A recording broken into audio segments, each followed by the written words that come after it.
Welcome back, Fayettes and Fantasy Fiends. You're listening to Book for Two. I'm Scott. And I'm Genevieve. If you're new here, welcome to our brand of chaos. We bring the male and female perspectives, the wild theories, the heated debates, and of course, the couples banter you never knew you needed, but now you can't escape. She likes her books full of morally great characters, spice, and enough romantasy to make a fae male brood for centuries. And he likes his full of epic fantasy, sci-fi, and deep emotional character arcs that ruin his life for days.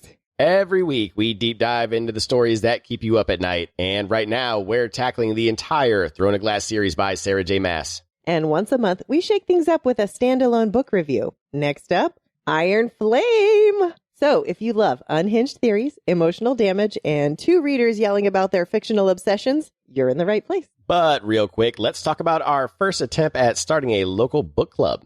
Listen, I was in a book club for a whole month, I think, and I think we had 1 or 2 meetings. I don't think I read the book, which clearly I didn't read the book this time. I didn't realize that when you go to the book club meeting, you go to the meeting to talk about the book that you already read, which makes sense. Well, that's what you're supposed to do, but I thought that the first meeting is where you get to know everybody, and then you read the book, and then the next meet, you talk about the book that you read, and then pick the next book. I'm wondering if there's 2 different types of book clubs. One where you just randomly meet people, and they all just discuss a book, which is what we did. Or like we kind of have a set group of people that would meet and talk about a book, but we would meet. It's a whole different scenario. Like you have a group who meets who are all friends who are all going to be on the same page about everything. And then we have a book club who's just random people expecting to talk about that book alone. Well, yeah. So I think that's what we had to do, because this was a whole new area, a whole new bookstore. So you post the book, and then ours is a fantasy, romantasy style book. So that lets people know, okay, that's what this group is. And then, so what I thought is, yes, it is a meet and greet, and this is going to be like our core group. And then whenever we switch books, you still post it and allow other people who don't know about, they can still come in and join in. And then you do a quick meet and greet with the new people and then talk about the book. I think that was the problem, as I didn't phrase it as like, hey, this is just a meet and greet and we're going to talk about like getting to know each other. I think most people expect to come in and talk about the book that they read because that's the book that was picked. But I've never done one. No, we fucked up. It was our fault. We were supposed to have read the book because we could have done the quick meet and greet icebreaker. It literally takes 10, 15 minutes, and then you have 45 minutes to talk about the book. So we're the ones that screwed up. But next month, if some of them come back, we'll have read the book. All right. Well, let's talk about the positive now. Our Gin Rummy score is now 1,548 to 1,406. Listen, I'm still winning. I don't like that you caught up. I'm not thrilled about it at all. That is a very narrow margin. I think I caught up 300 points since last week. Yeah, that was really quick. I don't like that at all. Yeah, we're keeping it close, but we will not allow it to get too out of hand. We did say if somebody gets to a 1,000-point lead, we'll call it quits and then start a whole new game over. Yep.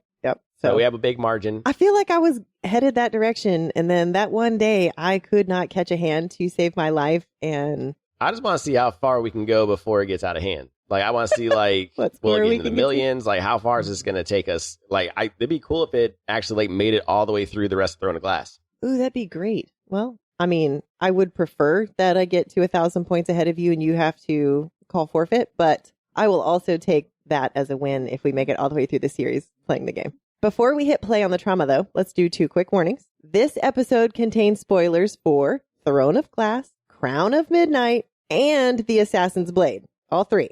If you're not caught up, consider this your official spoiler shield. Also, heads up, this is an adult content show. We swear like emotionally unstable side characters. We talk about murder like it's brunch. And yes, we describe spicy scenes with Food Network level passion. If you're looking for a wholesome book club experience, that's adorable. But yeah, you might be in the wrong place. Now, last week in The Assassin in the Underworld, Celaena returned to Rifthold with a shiny new kill mission and even shinier "I'm so sorry I abuse you" gifts from Arobin, including a custom assassin supersuit. Classic abuser playbook. Well, her new target is a slimeball named Doneval. He is tied to the slave trade in Melisande, and apparently his wife is the one paying to end him. It's messy. Meanwhile, Sam is stuck babysitting Lysandra until her virginity gets auctioned off. Yay! There's a thing that we're all just Tolerating.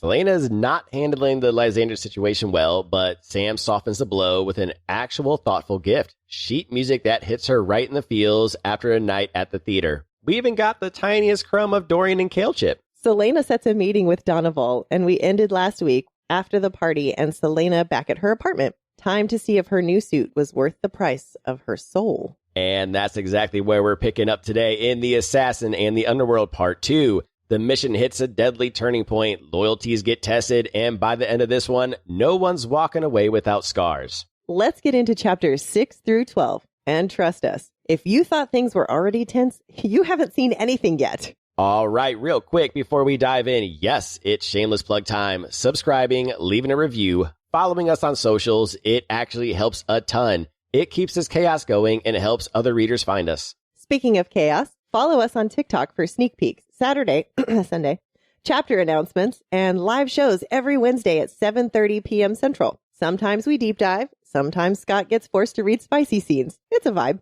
Don't forget, come hang out at our Discord. Want to scream about plot twists at 2 a.m.? You're not alone. Our Bookish Chaos crew is growing fast, and there's a spot for you. Links in the show notes and our socials. And if you're more of a visual gremlin, yes, we're on YouTube now. Full episodes, full facial expressions, and full spirals in glorious HD. Slight caveat, we've had some tech issues, so video uploads hit a pause, but we're working on it and they'll be back soon. Thanks for being patient while we figure out the podcast video struggle bus. Last but not least, check out the merch. Stickers and bookmarks are up at bookedfor2.com. So go grab something cute and chaotic.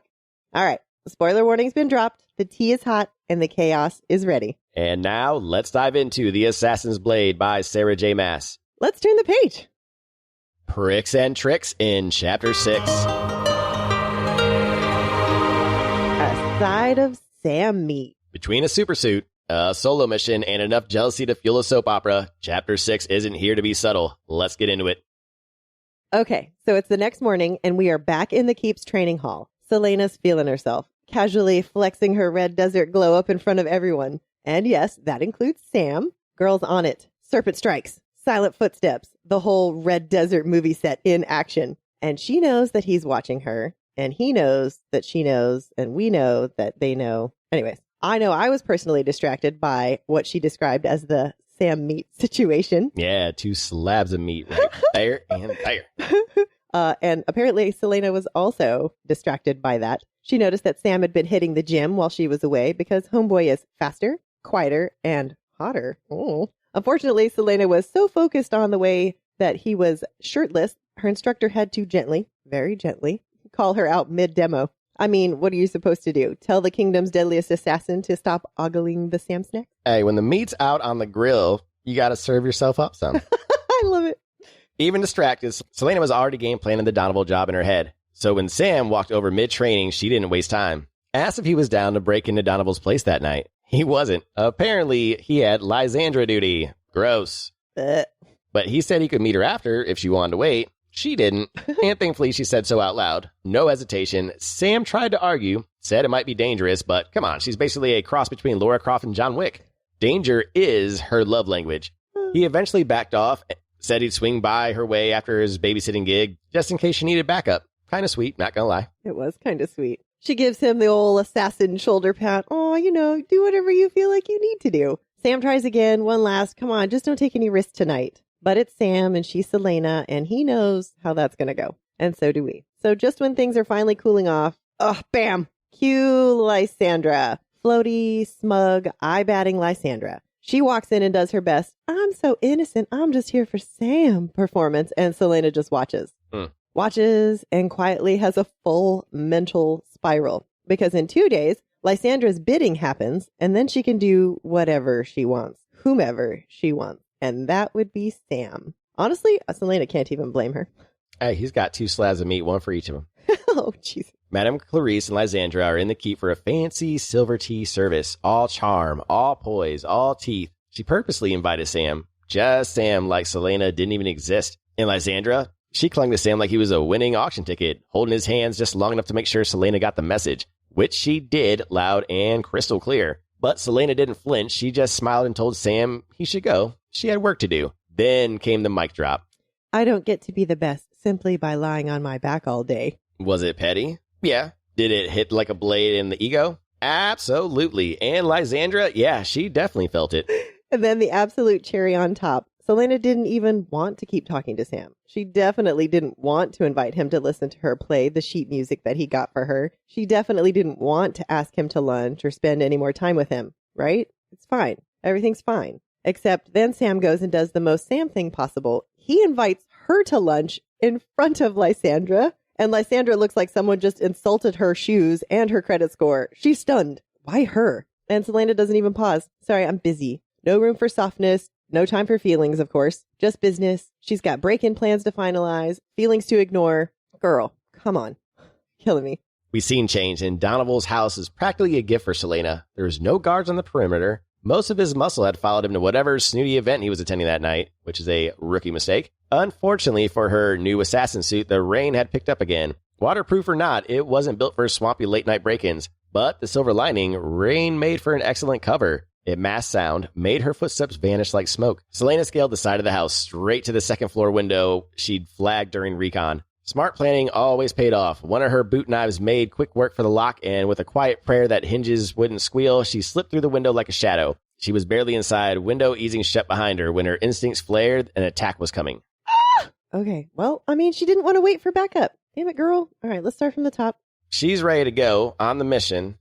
Trying to get Sam to go, and he's got babysitting duty for Lysandra. Ugh, gross. And Lysandra tries to start some shit. I mean, everybody really wants in on this Sam meet. You know what? I'm starting to feel the way I feel with Lysandra, the way we felt about Celaena, where I don't hate her. What?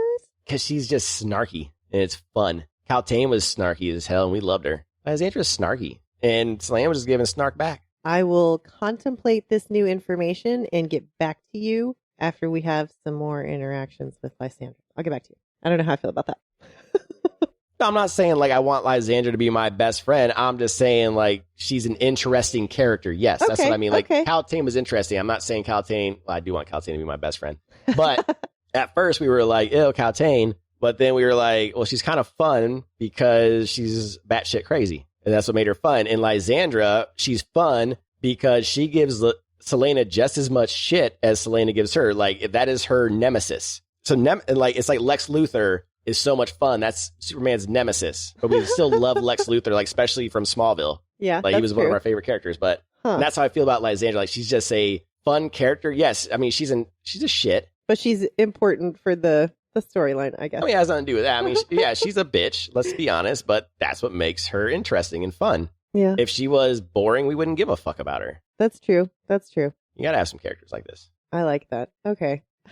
I guess we have to have someone to hate, right? Exactly. We had, Roland. We didn't like Roland for a little while, and then all of a sudden Roland was okay. I mean, I don't know if he's okay. Well, he was better, I'll say. That's because if he's not the double, he started triple voting for Dorian, so we were like, oh, okay, but I still think that was a ruse. Yeah, I think so. I hope we'll find out soon. Anyways, all right, so let's real quick talk about the Doneval house. There's no guards on the perimeter. That doesn't seem suspicious. Okay, you would think with all the assassinations that she's been on, all of these missions and everything being taught by Arobin and Ben, and you would know better. I mean, I guess I don't know what would have tipped her off, though, except that part of the wall was being unguarded. And that would be the only thing? Like, what if they'd gone on break or gone pee or... No. That's not how it works. If you talk to anyone who's in that you got to get your industry, replacement. yes, there's always going to be a replacement. I mean, even in the military, you always wait for your replacement. Yeah.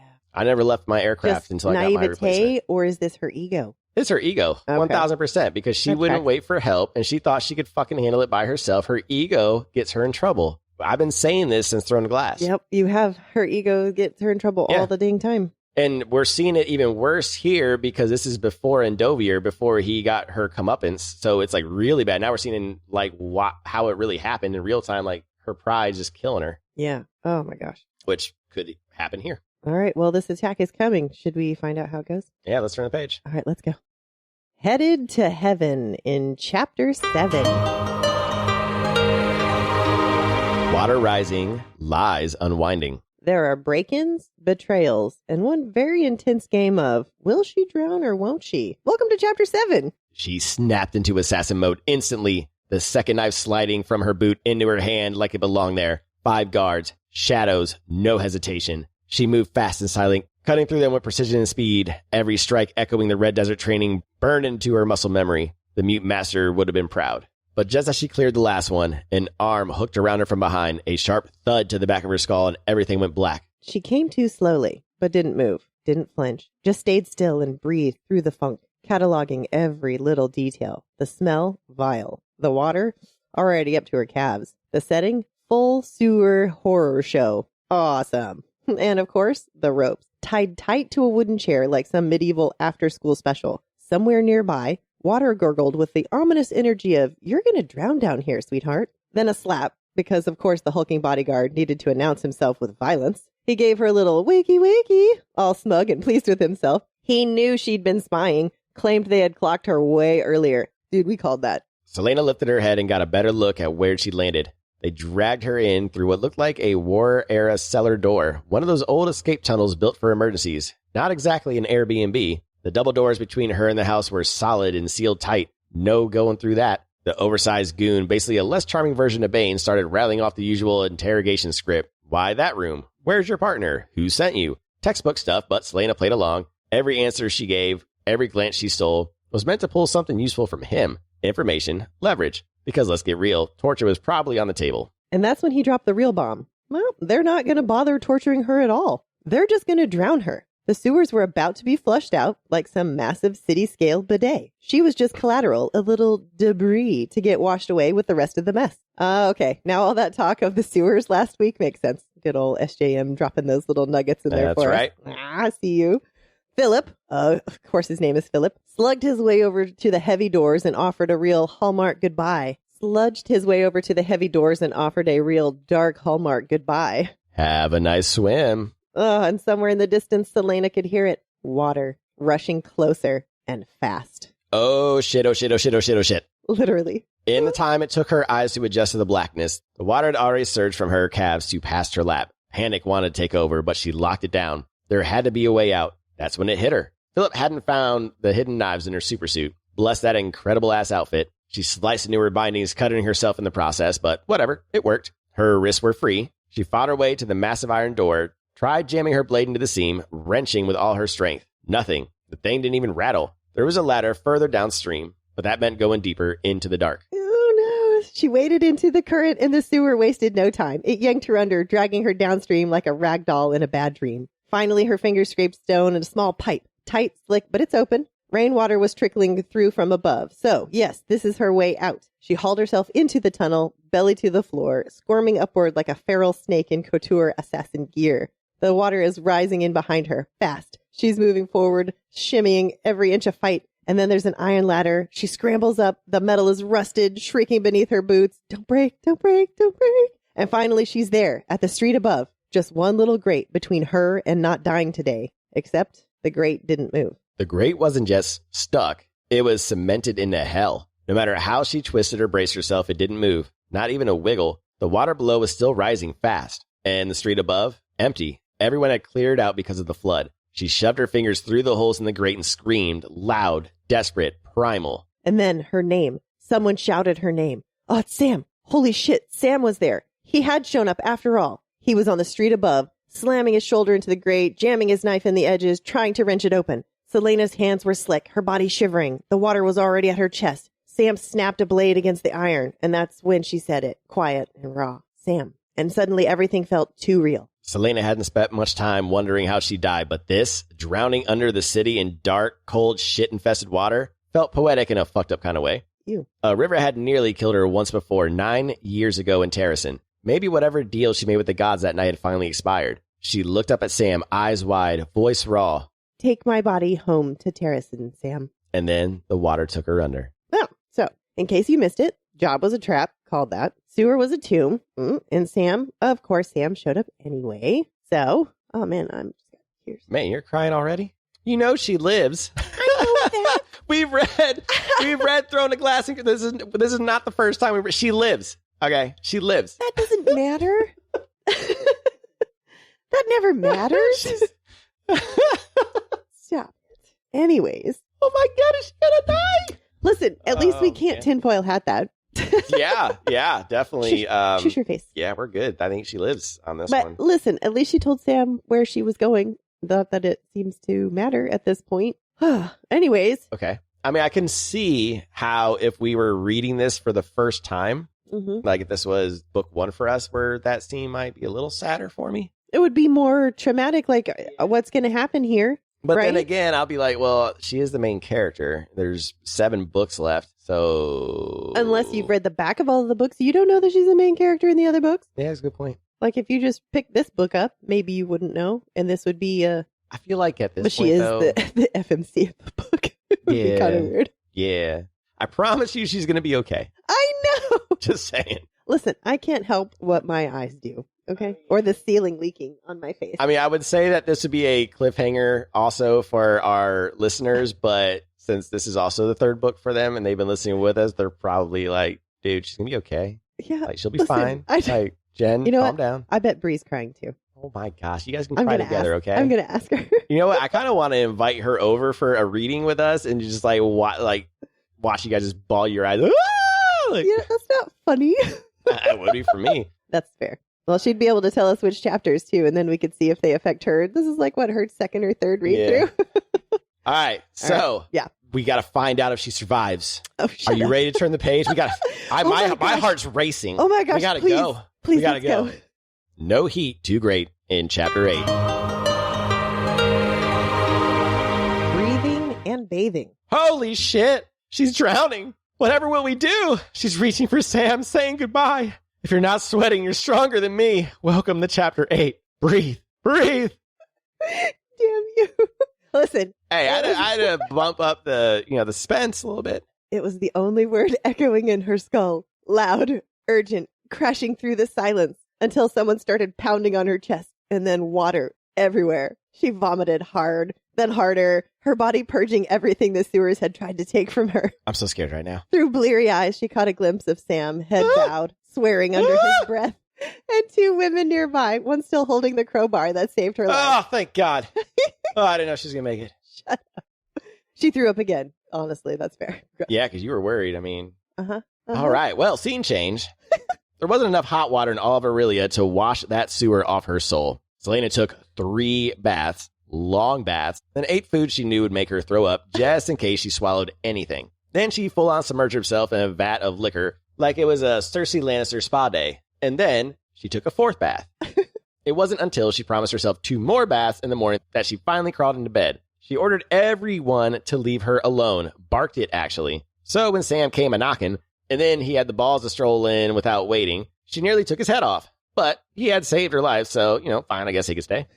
Sam explains he had shown up at Doneval's after Lysandra's rehearsal and couldn't find her. The guards were laughing about something, and she wasn't anywhere to be found, so he started searching the nearby streets. And that's when he heard her scream. Her thank you, though? What do you want? Nice. Nice. Seeing that pride again. Because when you've been nearly drowned in sewage and failure, why wouldn't your default setting be sarcastic rage monster? What? Why? Sam lets it go. Better man than me, like he always does. He teased her about using up all the water, which she absolutely did not apologize for. And she was more curious, though. Why didn't he just let her die? And he shrugged, no one deserves that kind of death, not even you. And besides, aren't they past all of this by now? Right? Eventually, the armor cracked. She looked at him and said it. Thank you for saving her. Then apologized for dragging him into the Skulls Bay disaster and everything that came after. She even reached for his hand. And then the words just poured out. She told him about Ansel, the Red Desert, how she couldn't fire the arrow to kill her, how she waited until the last second and aimed wide. He ran his fingers gently across the scar on her neck. I'm sorry, he said. That's when they both seemed to notice how very little clothing she was wearing. So, naturally, Celaena pivoted hard. Her hit list just got one name longer. Philip had no idea who he tried to kill in that sewer. And now she's got Arya Stark energy. He should have finished that job. She survived the water, finally bared her truth to Sam, and found a reason to keep breathing. But Philip's on borrowed time. Let's go back to the beginning. Thank goodness for women with crowbars. That was close. Yeah, she would have died. Oh, no. Whatever would we have done? Okay, I do have a question for you, though. Yeah. About this whole bathing and thing. Do you think that you could kiss me if I went through something like that? Yes. Really? Love, knowing baby. that I swallowed some sewer water? It's love. I mean, I would wait for you to brush your teeth and shit, but yeah. Like how many times? How many times would I have to brush my teeth? You really only need once, but I understand in your mind, and that's why I think Celaena is ADHD. I swear to God. No, all those baths, a normal person ain't doing that shit. Why not? You were in the sewer. What? With that many baths, a normal person they might take like 2 baths, but I highly doubt they're going to fucking do what she did. I mean, she did 6 full on scrubs and she's making herself puke and she's going to take a 4th bath. I mean, that's, and other things like could be her autism or whatever, but where is it at where Sam talks about everything like, oh, I couldn't just let you die and stuff. And she's just like, what do you want? Yeah. You know, that's a autism response sometimes because she's feeling awkward. She doesn't know how to say thank you. Oh, yeah. I mean, that's true. I mean, I'm just making a bullshit. I really don't know if Celaena's neurodivergent. Yeah. I'm just seeing some certain things, but I'm not sure if SJM wrote her that way. But yeah, no, those are some interesting things that you picked up. I'm really glad that she finally decided to open up to Sam, though. Exactly. And reached for his hand. Mm-hmm. I'm excited about that, too. All right. He's going to kill Philip, clearly. Yeah, that's obvious. Yeah. So no tinfoil hat needed. But I think now she's going to bring Sam along and not go by herself. I would freaking hope so. Did we learn our lesson? No. But we'll move on. All right. Are you ready to turn the page? Let's do it. I'm fine. Everything's fine in chapter 9. Debt paid. Lips claimed. She barely survived drowning in the dark, and now she's got to face Arabin and her feelings? Welcome to chapter 9. True to her word, Celaena kicked off the morning with 2 more baths. Hot water, hoarded. The rest of the keep, pissed off. Then she made her way to Arabin's study, dragging 3 massive trunks of gold behind her like a villain cashing in retirement. Telling Sam about the red desert had relit something inside her, something sharp. She was done being Arabin's prize blade on a leash. When she threw open the doors and the servants filed in with her payoff, it should have felt like a mic drop moment, like Elle Woods walking into court in hot pink and wrecking lives. Instead, it felt like handing in a library book late. Ooh, this should have been a fireworks moment. Celaena walks in, 3 trunks of gold, debt paid, freedom bought, power move queued up. And Arabin, though, he just barely flinches. She lays it all out. I'm done. Here's your money. And then she says she still wants to work with him? No.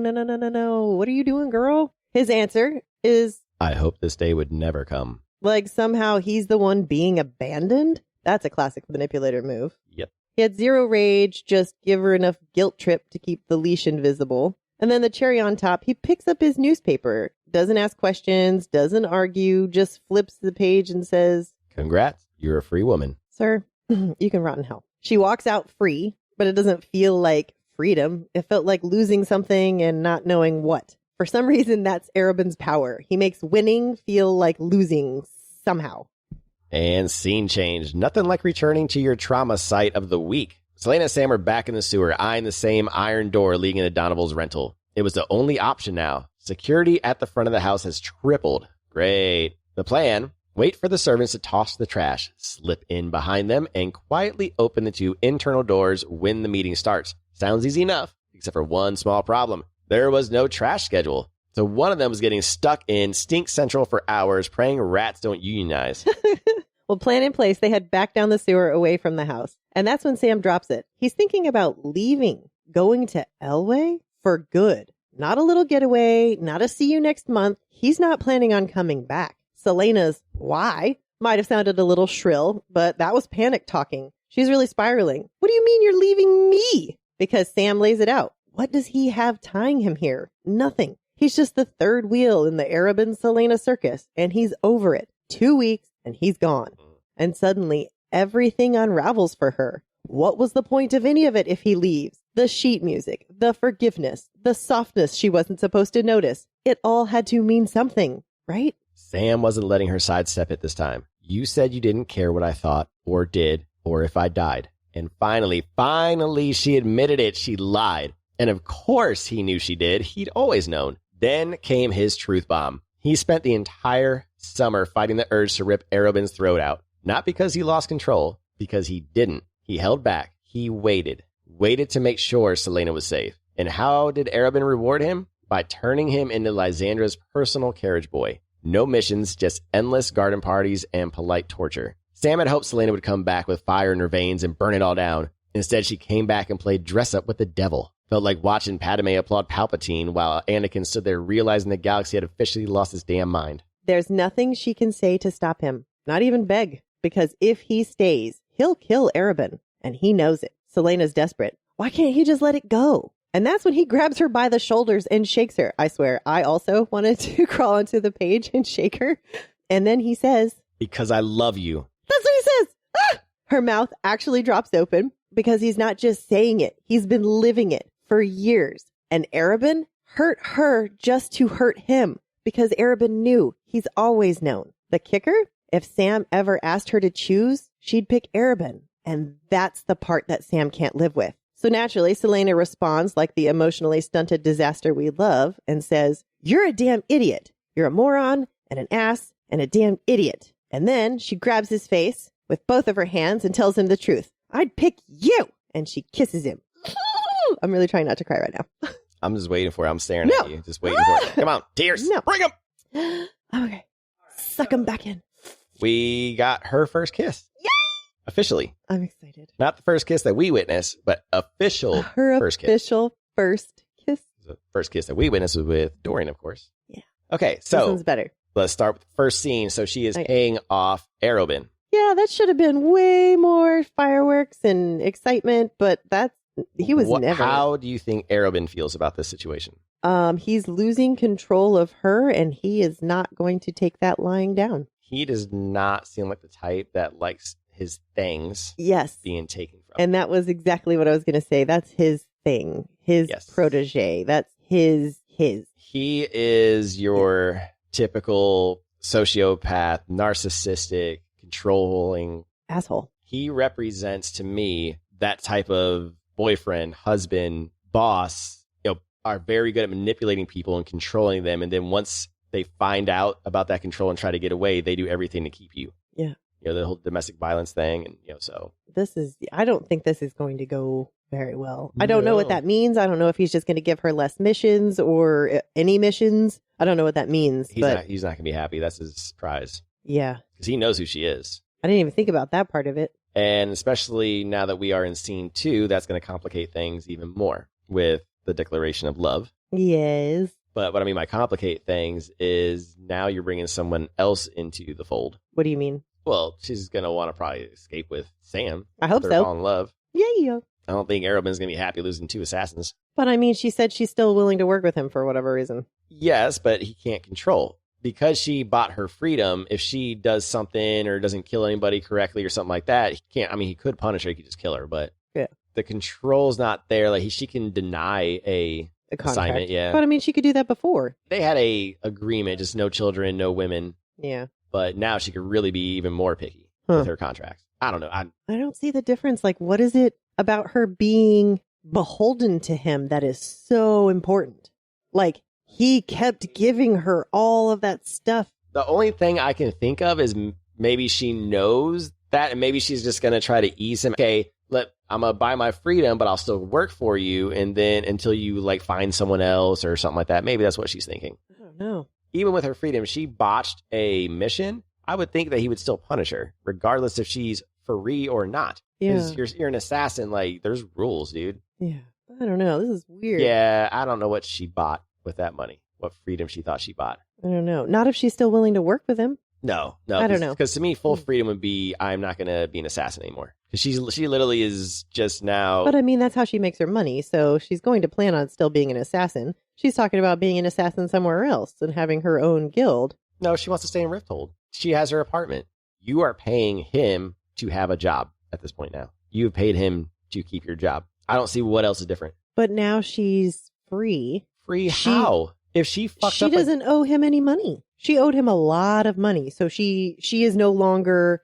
she doesn't owe him any money. You don't think he's still going to take a cut? Oh, no, I definitely do. He's still going to take a cut. That's like a person being in charge of handing out contracts. If you don't find... You have to have a facilitator. That's kind of what he is in that sense. Then he would be the facilitator of making sure that contract got out to people. That's what he's been doing the whole time anyways. Yeah, but if you think about it, she is giving up free room and board. She's giving up free meals, free clothes, showers. Those weren't free. Hold on. The food wasn't free. Hold on. We say that, but think about it in a socialism community. You're paying in money for all these things. So all the money that is going into Arobin, she's not getting the money in her hands, but she's getting the amenities for it. She's getting protection, amenities, bougie ass clothing, tickets to the fucking theater, badass tickets to the theater. So yet all the money might be going to Arobin, but she's getting all these things from Arobin because of it. Now, the only thing she's doing is she's just got to pay for those things from her own pocket now. He's just giving her the money for her to pay for those things. But now she's a free woman. He has no control, no say. He has control. I don't think she had as much control as we think she did. If she is still working for him, he still has control. With him, not for him. She said working with him. There's no working with. No, I don't think he's going to allow it. Why? Why would he? Working with means partnership, and he's not looking for a partnership. No. What he might do is what I do. He's going to dole out contracts and then take a percentage from her. Yeah. But that's the same thing. She's just not giving him all the money now. But now she's going to have to pay for her own hairdresser, her own tickets to the opera, her own apartment, her own everything like that. But it's still, you're missing the her own. It's not his, it's her own. It's not. It is. The money's still coming from the same person. It's not coming from the same person. It's coming from the contracts. He's just the facilitator now. He is not the one who is handing her money anymore. Yes, because he's the one that gives the contracts. I don't. The only way that he can work, that she can still work with Arobin is if he brings her contracts. It's the same way with my work. Yes, I can go out and find my own contracts, but guess what? She still gets a percentage of it. Yeah. And she still doles out contracts to me. I'm literally in the same position. Oh, no. I'm not calling my boss. I would say I call my boss Arobin. What I'm saying is like the way the job works. No, it's not. Because if Celaena went and got her own contract, she doesn't have to pay shit to Arobin. She did before. Okay, well, good luck getting your own contract. Well, yeah. I don't know if she's going to be able to find her own contracts, but that's on her. But she said that she wants to still work for him. So she's not. She, for some strange reason, has weird Stockholm syndrome for this motherfucker who beat the shit out of her. Like, fuck that guy. Freedom to me is moving completely away from him. So freedom to me would be slitting his throat. Yes, exactly. She has not bought any freedom. What she has bought is an illusion of freedom. Yes. That is what she has bought. Yes. She thinks she has freedom. She's also young. She's a teenager still. So we got to take that into account. Yeah. She's not a full-grown adult like us where we think rationally about these things. I would have done the same thing. Exactly. I'm not saying I wouldn't either. Yeah. But again, when we talk about Arobin still has full control, he still has full control regardless. I don't agree.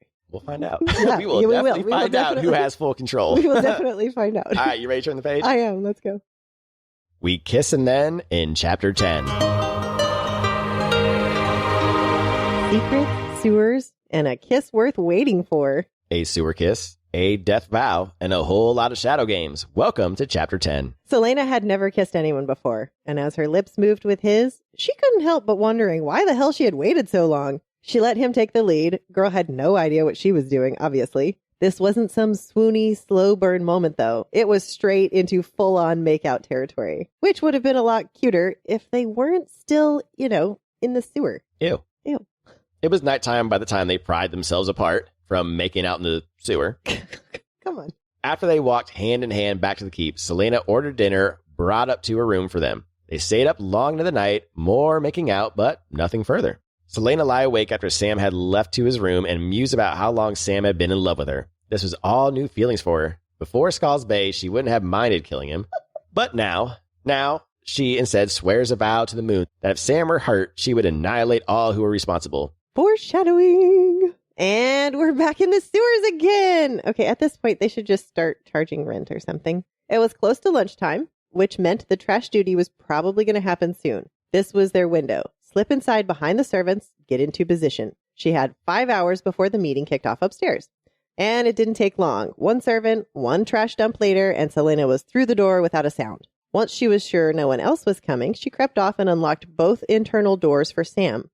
He'd time his entrance closer to the meeting, dramatic flair and all that. And then it was back to the shadows. Just her and the silence, waiting. At 7, she left her shadowy spot in the cellar and headed upstairs. She needed to be hidden before the fire broke out. Once the fire broke out, more of the guards would be sent to deal with it and leave Doneval and his guests more vulnerable. As she eased into the hall, she notes that all the doors were shut and there are no guards. Did we not learn our lesson last time? Weird. She made it to the study and picked her way in. She still had some time to look around, so she struck a match and started perusing all the papers strewn about the room. She tore through the room like a librarian with vengeance. Drawers, hutches, armoires, nothing. Then, just as she was checking a bookshelf, her foot hits a floorboard that lets out the tiniest squeak. Jackpot! She grabs her dagger, pops it open, and boom, secret stash. Inside, papers, dozens of them. Maps, names, safe houses, routes, all laid out in a tidy, very incriminating pile. This wasn't just a hit list of Melisandre's against slavery. These people were the resistance. And if Doneval leaked that, they'd be dead. No hesitation, Celaena scoops it all up. She's not letting him weaponize this. And then she hears it. Voices approaching. Whew, okay. All right. She's in danger. Girl, you're in danger again. Oh my gosh. Anyway, so making out in the sewer, gross. Yeah, why do they get... No. I mean, whatever, the kids. They're you kids. could have had... I mean, yeah. I've made out worse places, I'm sure. Then the sewer? Sure, I've made I'm out in not the sure I sewer. want to know. I'm sure I've made out. I went sewer diving as a kid. We all did. What? Yeah. A whole bunch of kids. We'd go exploring in the sewers. Who's this we business? Like me and a bunch of boys, like and girls. Like we would go and just go in the sewers and like check it out, see what's in there. Seriously? Yeah, you had all kinds of interest. You didn't have to open like manholes and shit. You just Like the little culverts or whatever? where like the people who work on the sewers would go in. We would just walk in there and then explore the sewer system. Were there signs that said you weren't allowed to go in there? Oh, probably. Oh, that's why I didn't go in. But again, that's what's funny. Like the difference between our generation and I would murder my children if I found out they did that. But I was Why? 12, 13 doing that. Why would you be mad if your kids did it then? You know how dangerous that shit is? How we could have gotten lost and whatnot? Dude, it was pitch black in some areas, and we were dumb enough to not bring flashlights sometimes. So you'd be mad at your kids because of the dumb shit you did when you were a kid if they did it. Yeah, because I'm going to tell them, hey, don't do this. I did it. It's the dumbest shit ever. But of course, then they're going to want to do it because they're like, oh, let's see how dumb this really is. Well, at least you could tell them to take flashlights. Be like, here, just take this flashlight, whatever. Parenting is a never-ending cycle. You tell your kids, I did this, it's stupid. Then they do it. Then they tell their kids, I did this, it's stupid. And then they do it. And then you even try to go back further. You're like, look, your great-grandfather, your grandfather, and I did this. It's fucking stupid. Just stop the cycle. And then they keep doing it. Because as teenagers, we want to prove our parents wrong. No, it's not stupid. Nuh-uh. It's not dumb. Nuh-uh, that's not going to happen to me. Yeah. You guys are just stupid. I'm not looking forward to that age. Because already we have my son who's a contrarian. And then my daughter who will just push buttons to push buttons. Oh, man. So, yeah.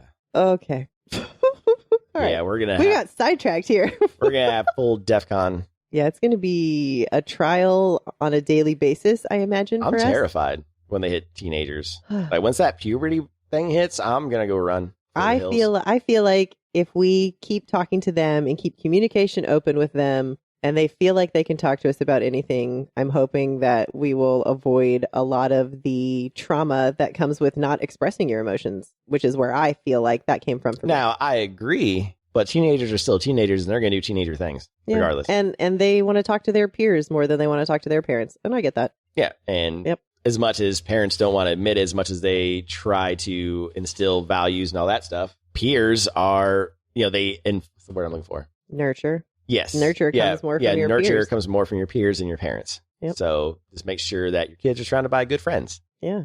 I mean, that's really all you can do is try and get them into and hang out with a group of people that you want them to emulate, I guess. But again, I had really good friends growing up. And then by the time we hit 18, 19, of course, we started drinking. And then my friends started smoking. Then I started smoking. Yeah. Shit's going to happen. I mean, kids are going to experiment. Yeah, it's going to happen. Again, I'm just saying be an open place. That's really all you can do, I think. I think if you are more honest about smoking, drinking, and all that stuff, instead of trying to hide everything from it, because I mean, that's what my dad did with me. Hide it and demonize it. Yeah, at 18 years old, he knew that I was going to go out and party. He was like, don't drive, don't be stupid, don't drink too much, because, I mean... Yeah. They did it too.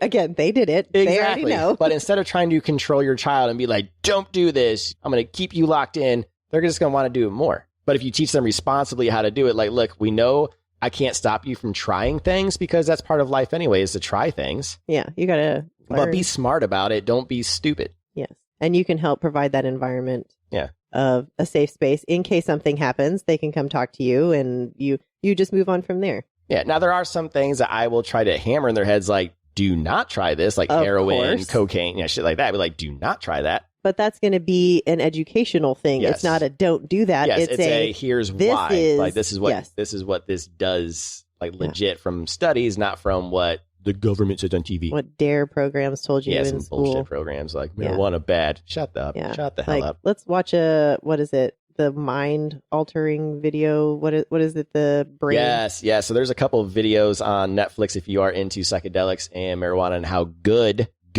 they are for you and your brain. There's a couple of documentaries on Netflix you should check out. They are, hold on. The one that I highly recommend is called How to Change Your Mind. And it talks about LSD, psilocybin, MDA, all the psychedelics and their benefits, and how we've been lied to for decades about how bad these are. Yep. That's a great one. Yep. I remember when you showed that one to me. Anyway, we got way off topic. Yeah, what's happening now? All right, so they made out in the sewer. Gross. Yep, and now they're in Doneval's house. They got this whole plan set up. They're going to explode some shit. She's going to hide out in the office. She found some documents and go. Okay, so I really need her to look at those papers. Like, does she even, She did look at the papers, but I don't think she understands what she's seeing because she sees safe houses, but she's wondering, okay, is Doneval the bad guy and he stole these papers from the people that are trying to save slaves? And he's trying to blackmail them, which is what Arabin told her. Yep, so that's what she believes right now. Yeah. This whole believing everything about the man that beat the shit out of you really pisses me off. That's how it works. That's how good they are at fucking controlling people, dude. That's essentially her father. So that's a lot to distance herself from. But again, he represents that male authoritative figure. Like you see it in even your church leaders and stuff like that, how they can control you, manipulate your mind, even though it's something bad, but you keep coming back to them. Yeah, it's master manipulators. Yes, textbook narcissism, sociopath, all that. All right. Well, anyway, so last thing is she hears voices coming up the steps. She's probably going to die, most likely. Oh no, right? Oh no, danger, Celaena. She might die. Weird, oh God. You're such a shit. We better turn the page so we can find out if she will live through this nightmare. Yes, we should. Let's go. Send him to heaven in chapter 11. Wrong man, right instincts. Fire, documents, and spider silk to the rescue. Let's get into chapter 11. Celaena had seconds, just enough time to kill the lamp, shove the documents into her coat, and slip into the armoire. I said that right. Yeah, you did. She left the door cracked open just enough to watch the fireworks. Doneval entered the study with some guy she didn't recognize, but his whole vibe screamed sketchy middle manager in a panic. The man clearly wanted to get the hell out of Rifthold, and fast. He was here to pick up the documents for his mystery associates, but when Doneval lifted the floorboard and found the hiding spot empty, that's when it got fun. Celaena snapped her hidden sword out with a flick and launched from the armoire like a bat out of hell, on him faster than a toddler at a birthday who just founded a cake. I'd love to say Doneval put up a fight, but nope. Man dropped like a sack of morally bankrupt potatoes. And then, boom, explosion. That was not a little fire, Sam. That was very much burn the building down energy. While the chaos exploded around her, the sketchy middle manager guy made a break for it. Celaena chased, but instead of catching him, she ran face first into Philip. Oh, look who decided to show up. Honestly, okay, he needed to die too, so Philip saw what she had done, and at least he put up more of a fight. But Celaena, calm as ever, she hit him with this absolute dagger of a line, and I quote, "I wanted to make it last, but I think it's going to be quick. Far cleaner than the death you tried to give me." Philip's reply, "You have no idea what you've done." Oh my gosh. And that's the moment I started panicking. Did she kill the wrong guy? He lunges, she strikes, blade to the ribs, fatal. It's done, essentially. Quote, "Fool, did Leifer hire you?" Celaena didn't say anything as he struggled for breath. "Doneval loved his country. You don't know anything." He was dead a moment later. Maybe, she said as she looked down at his body, but I knew enough just then. Scene change. She was out of the house in 2 minutes flat, but the other guy slipped through. There were 3 ways he could have gone, but only one made sense. So she went for it and hoped her assassin instincts were still on point. She sprinted through the streets, silent and unnoticed, until she caught sight of him.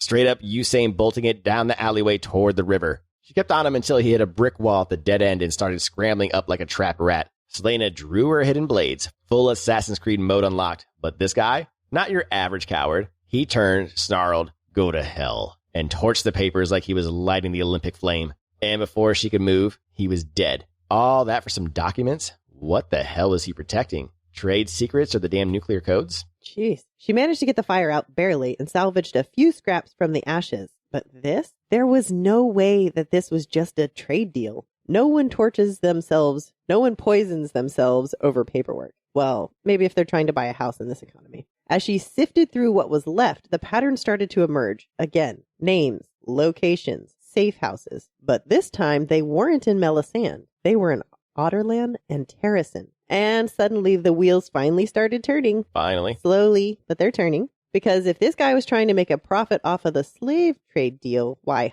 hide this? And then the light bulb goes off. Philip's last words were, "You have no idea what you've done." They slam back into her brain like a freight train. He basically hit her with, "You know nothing, Jon Snow." And she finally got it. So then she did the only decent thing she could. She burned the rest of the documents. She couldn't find Sam, but then later found him in another alley, slumped down, breathing hard, and hand over his chest. Quote, "Are you hurt?" "I'm fine. The guard spotted me in the cellar and shot at me. One of them hit me right in the heart. I thought I was dead, but the arrow clattered right out. It didn't even touch my skin. Spider silk." Celaena smiled grimly and pulled off the mask from her face. No wonder this damn suit was so expensive. It's done then? Celaena didn't feel the need to tell him the truth. "It is done," she said as she kissed him. Oh, wait a minute! What? She had the spider silk sewn into his super suit, not her super suit? Yeah, I'm trying to remember that chapter. If it was obvious that No. she said to put it in his suit, or just said, hey, put it in a suit, or put it in this suit. She did not specify. She just asked if he could do it. Okay. And there was never, I went back to look at the chapter when this happened Okay. during our notes. And I was like, there's no indication that it was his suit as far as I could tell. There was no indication. Anyway, so my question is it because he's human and she's Fae? I don't think so. Oh. I just think that she is in love and just wanted to make sure he was protected. I think that was just like her way of... Was that her ego saying, I'm better than you? No. No, that was her way of saying, I love you. Aww. Basically, is protecting his heart. She's protecting his... Again, I think that's very neurodivergent way of saying I love you. It is. Because we were talking about that last night, like how, giving a gift, like, here, I got this for you. Yeah. Is like a way of flirting for some neurodivergence. Yeah. So maybe that was just her way of saying I love you, like protecting your heart with the spider silk. I love that. Real quick, I guess we should go back to the beginning of this chapter. I got distracted by the spider silk. So obviously she killed the wrong person. That's what it sounds like, according to Philip. Well, yeah, but you called that as soon as you heard about this whole thing and you saw Leafer, and you were like, I just don't trust bullshit. Arabin. That was what it boiled down to. Arabin was with Leafer. If Arabin was hanging out with Doneval, I wouldn't trust Doneval. That's what I'm talking about with her, with his mind control. He was able to get her to do this based off of the fact that he's like, oh, she has a bleeding heart for slaves. Let me give her this job, lie to her. Now she helped the slave trade as kind of like punishment. So, That's brutal. Yeah, it is. I don't understand why she wouldn't look at the paperwork afterward or look at the paperwork. She didn't have time because they were coming up the stairs, true. remember? She had to hide. So split second, she had to make a decision. Now, she could have talked.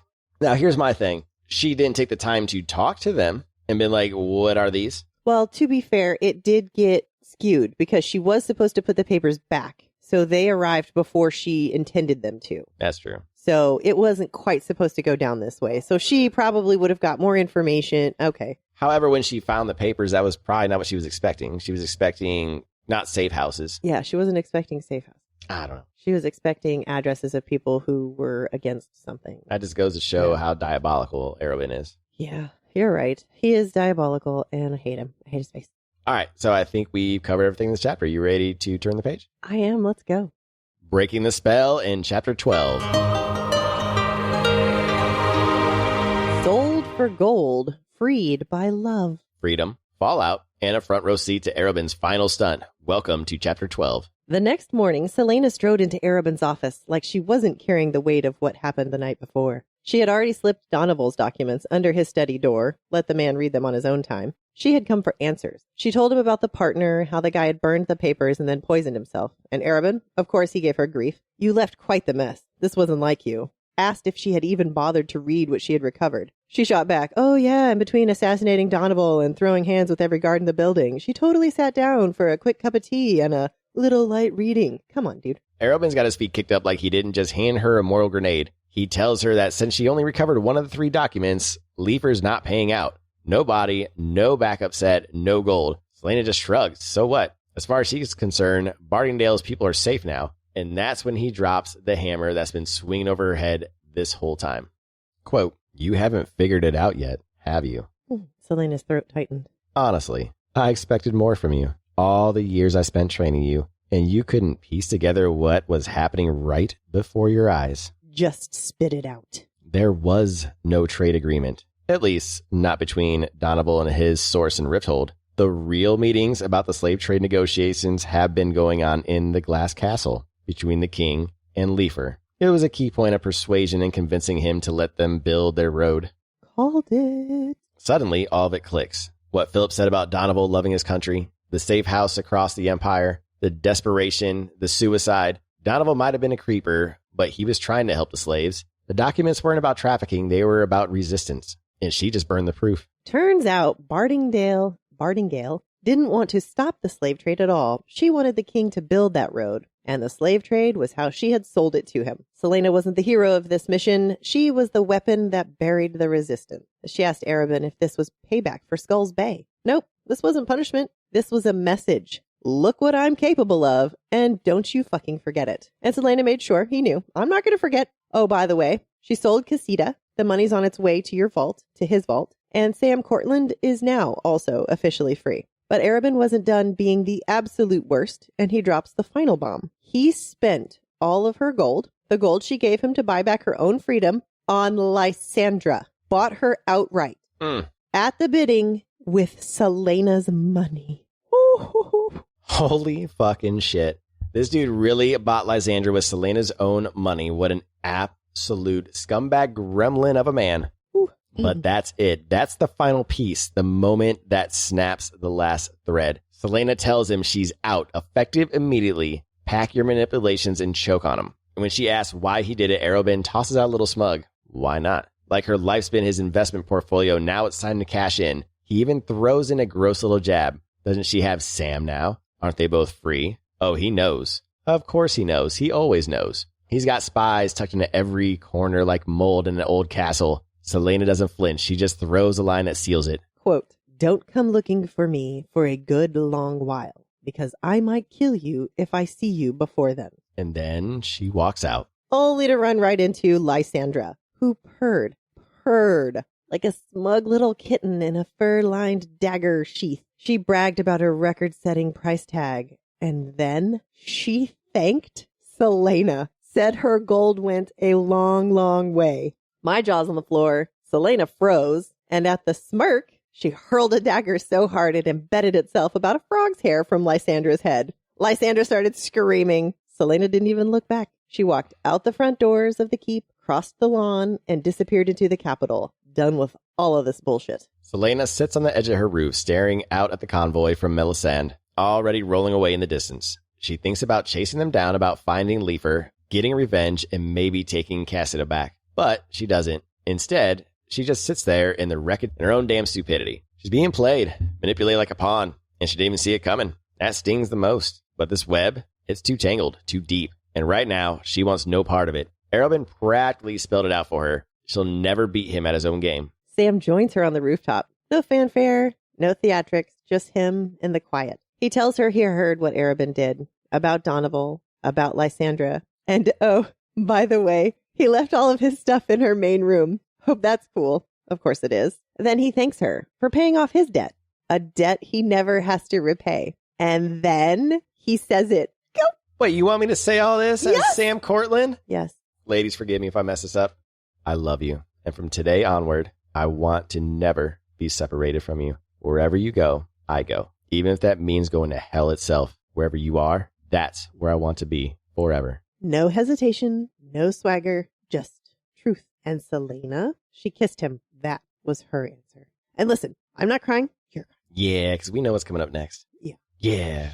Yeah. Last novella, and weaves bread thrown a glass crown at midnight, so we know what happens to, Yeah. So that makes that hit a little bit harder. It does. Because we know there's no happily ever after. But for first-time readers, they're like, oh, yay! Oh, my God! Look at this! That's the most sweet thing ever. I'm so excited for them. So real quick, I do want to give a trigger warning for what we're going to talk about at the beginning of this chapter due to Arobynn and the manipulation, the technically pedophilia. I mean, I don't know how old Lysandra is. I don't know if she's an adult, but 17, I think, right? Yeah, but during these times, I they're don't care probably times. getting okay. It's still Probably getting married he's still at a that. 40-year-old, like He's so gross. he's supposed to be like upper 30s, late or early 40s, our age. Anyways, it's gross. Yeah, gross. So wow, the manipulation is absolutely insane. Because of what she did to his slave trade, he was able to manipulate her into helping another slave trade. Yep.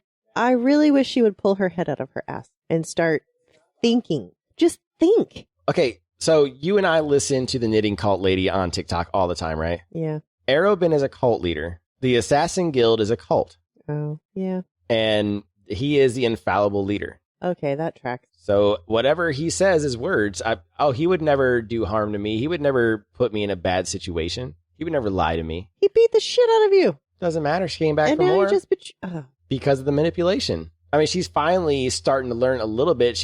Now finally, because you and I talked about it, how is she going to be free from him if she was still working for him? But now she's like, I'm done because of what happened with Lysandra. So, but she still doesn't have her freedom. She thinks she does. She thinks she's going to be free, but he is not going to let her go. No, something's going to happen. And clearly, wow. I almost think he's worse than the King of Otterland. He might be. What if he's the big bad? He won't. No, I don't think he's the big bad. What if he's the big bad? No, he is. I think he just represents a certain type of toxic masculinity. Oh, okay. Is what I feel. No, that makes sense. I'm being attacked. I saw that. That's why I was laughing earlier because he was attacking the shit out of you. He's really getting you. Yeah. That cat's just attacking the hell out of you. All right, real quick. I know we didn't mention it when we talked about this chapter, but I wanted to point out that SJM made it a point to mention 3 tall men walked in as Celaena walked out of Arobin's office. Oh, yeah.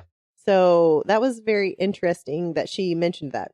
That was a very specific thing to mention. Yeah, we got to pay attention to that. So I'm going to be on the lookout for 3 tall men doing something. Yep. And then, like we said at the beginning, Sam and Celaena think that they're free. Celaena paid off his debt by selling her horse, and now they think they're free.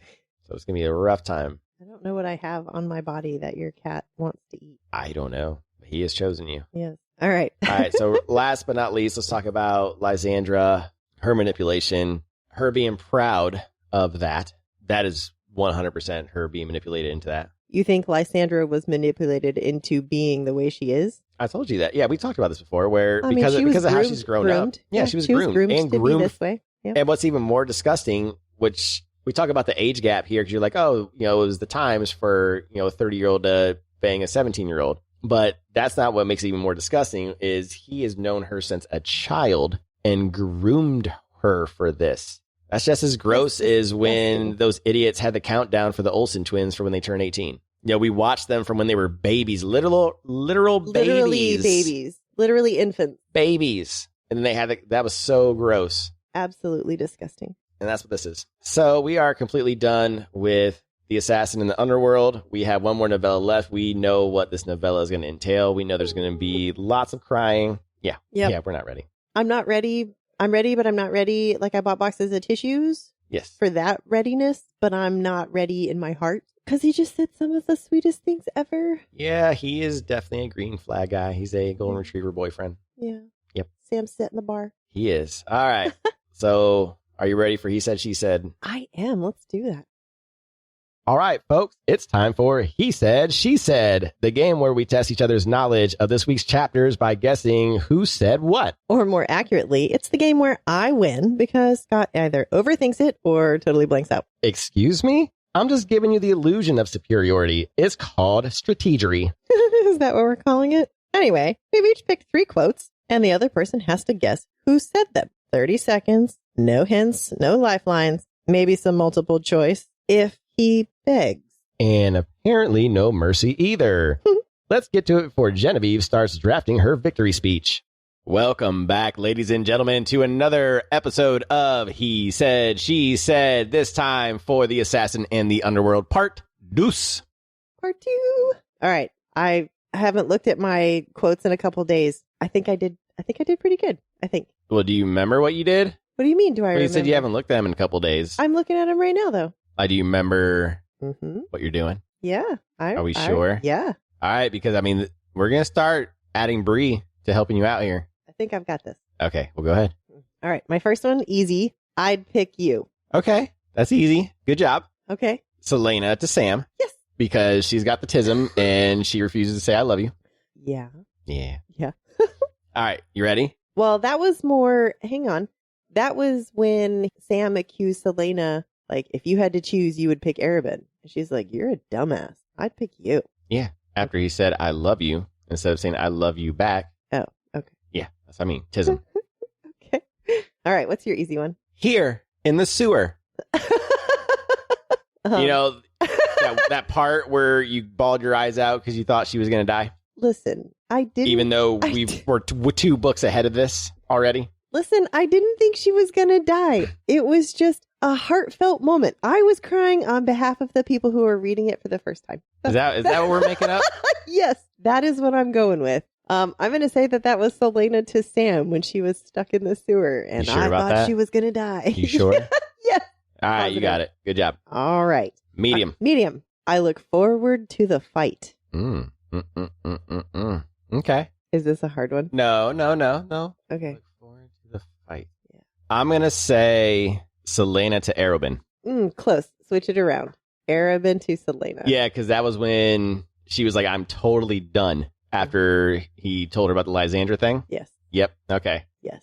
Exactly. So, yeah, no, that was a good, very good medium. You're 2 for 2. Oh. Good job with the picks. All right. You ready? All right. Yes. Eager to get it over with? Think about it. Oh, man. I only vaguely remember this being said. I see the wheels turning. Oh, They're turning in your head. No, They're they're screeching though. Right? All right. You want me to say it again? Eager. Yeah, please. Eager to get it over with. And he probably would have said it like that too. Well, there you go. I gave you a he. So there you go. Yeah. There's Well, I mean, I knew a it he. was a he. Okay. I am honestly not sure. I guess Philip to Celaena, but That is incorrect. It is Doneval to the stranger when he oh yeah, when they came up to the room and he seemed like he really wanted to go and he was like eager to get it over with. That's right. Yeah, so he would have said it like that. So I thought Yeah. maybe you would. Okay. Okay. No, that was good. Yeah, that was really good. All right.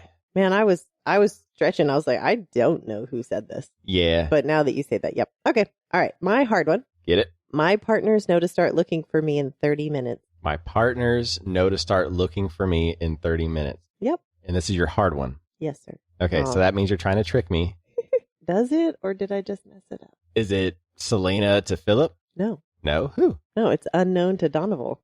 I thought the stranger. I thought for okay. sure you were going to get it because I was like, oh, That is the man, same this conversation. Is the same That's hilarious. conversation. Okay. All right. All right, you ready? Yes. Milady. Mm-hmm. Oh, man. Yeah, Milady. This is a hard one. This is the epitome Yeah. of hard one, by the way. Think outside the box. I'll give you that clue. Think outside, like really outside the box. So an unnamed person then? Yes. Okay. They probably would have said it like this. Milady. That's how they would have said it. I got to stop reading so many books. Are you going to say what some person from Guild or whatever? Yeah. Because I was like, no, that's not this book. Okay, I will give you one more hint. Okay, what's the hint? Double slabs of Sam meat.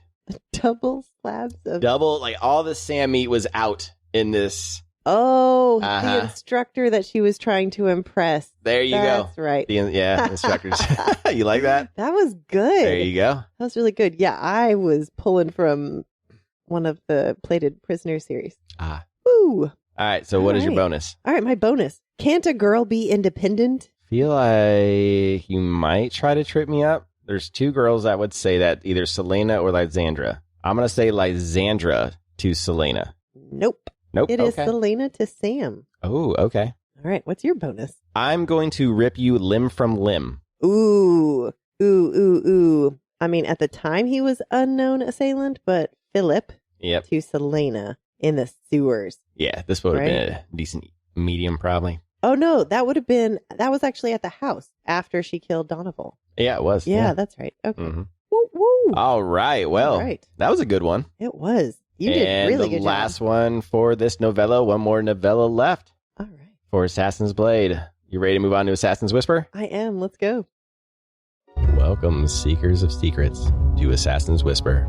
I am Obsidian, sharp as a blade, clever as a riddle, and never where you expect me. And I am Garnet, the shadow you sense but cannot see, and the voice that carries truths only the bold dare to hear. Together, we are the Keepers of Whispers, guardians of the secrets of Aurelia, entrusted to pass them on to only the most cunning assassins. This is your covert briefing, a recap of what has transpired in the world of Aurelia. Pay attention, assassin. The truth is a weapon, and we're here to make sure you wield it well. Listen carefully for every whisper. Welcome back, my deadly darlings. The Whispers have been waiting for you, and this week, they've got blood on their breath. Celaena's on the hunt, Doneval in her sights, and for a moment, she thinks she can do it alone. But solo glory, that nearly gets her killed. Enter Sam. Together, they take the target down. Except, plot twist, it was the wrong damn target. Turns out, Arobin served her up betrayal on a silver platter, and she swallowed it whole. Doneval wasn't a slaver. He was working against the trade, which means Celaena just assassinated the help. Arobin, he's playing four-dimensional chess, while everyone else is stuck playing Clue without the board. And the cost? Brutal. She buys her freedom with the money she got from the Mute Master, but Arobin twists the knife deeper. He turns around and uses that same gold to buy Lysandra. Power move. Petty as hell. Celaena then sells her horse, Cassida, to buy Sam's freedom too. And with that, they tell Arobin to shove it. They're done. But walking away from Arobin Hamel isn't just a clean break. It's a declaration of war. And he doesn't let go of what he thinks he owns. So while Celaena's cutting ties and trying to find something real with Sam, the shadows are shifting behind them. Skull's Bay might have felt like a punishment, but the real reckoning feels like it's coming fast and quiet.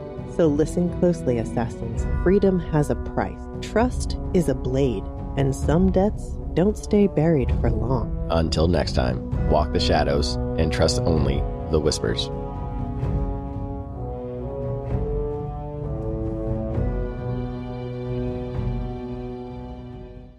Thanks for joining us for this episode of Booked for Two. Don't forget to subscribe and leave a review to help other book lovers find the show. Follow us on socials at Booked for Two Podcast for behind-the-scenes content, updates, and sneak peeks. We'll also post next week's chapters every Sunday so you can read along. Join us for our live Q&A every Wednesday at 7:30 p.m. Central on TikTok. We'll answer your burning questions, react to your theories, and occasionally overshare our book-related emotional damage. Want even more chaos? Join our Discord. The link is in our bios. Come hang out, chat books, and get early access to exclusive content. Finally, don't forget to grab your stickers and bookmarks at bookfor2.com. Until next time, keep turning the page.